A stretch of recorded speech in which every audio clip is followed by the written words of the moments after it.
Hi, this is Ted. Today I'm going to be talking about cognitive dissonance and cognitive consistency. I first came across these words when I was dealing with studying, looking at prophets, quote-unquote prophets who claim to be prophets, claiming and believing with all their heart that the God of the universe, who knows all things and who knows all the future, claiming that He told them. And because so many got the same message, this has to be true. And not only that, but because they know from their hearts that God has talked to them. And God told them that President Trump would get a second term in 2020. And yet it didn't happen. This is, by the way, cognitive dissonance. And I pointed that out in past videos. The reason I found this out, I don't remember exactly where. I was reading maybe some kind of something about the way the mind works, and cognitive dissonance just seemed like, oh, that makes so much sense. And then of course I did a lot of studies or a lot of readings on different times that people predicted certain things and what they do in order to get cognitive consistency. And this is, okay, let's say I say that Jesus is coming back in 1988, and I believe it with all my heart, and I sell everything that I have and I give to the poor, and I do all that I can to make sure that I'm ready for Jesus to come back in 1988. And yet 1988 comes and it goes and nothing happens. So what do?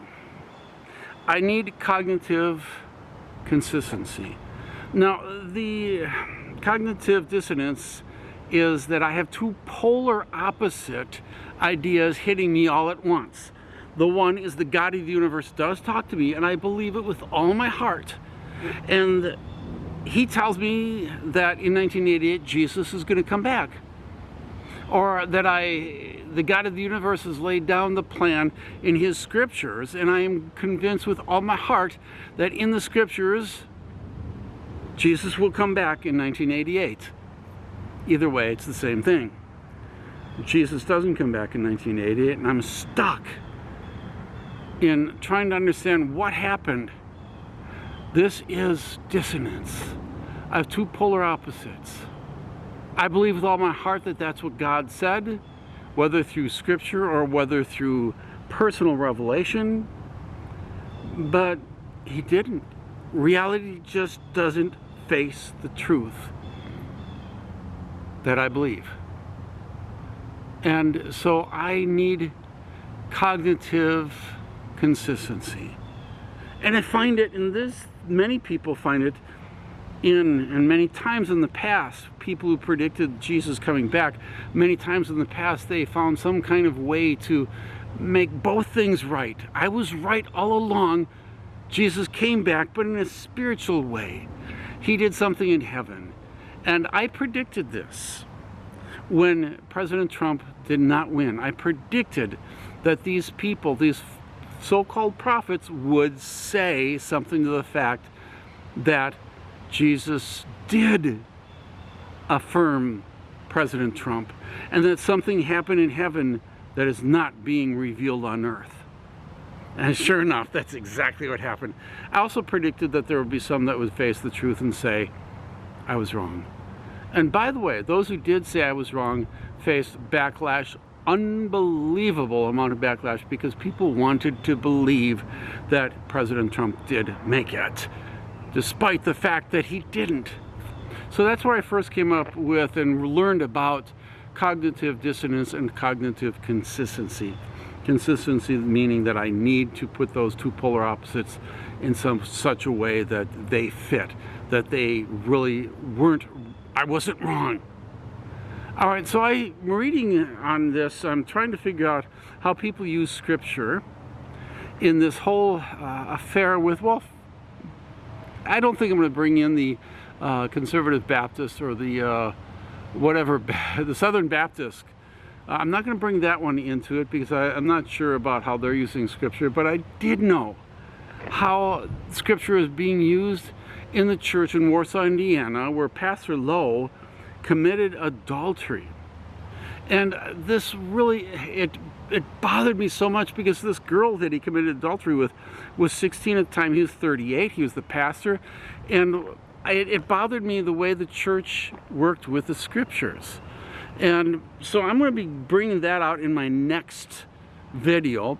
However, right now I want to talk about cognitive dissonance and cognitive consistency and how it worked in not necessarily the church's life, but in the brother of the girl who confessed, who helped the pastor to confess the right way that she was molested for 4 years. All right, now here's the story. Brother, well, here's the setup.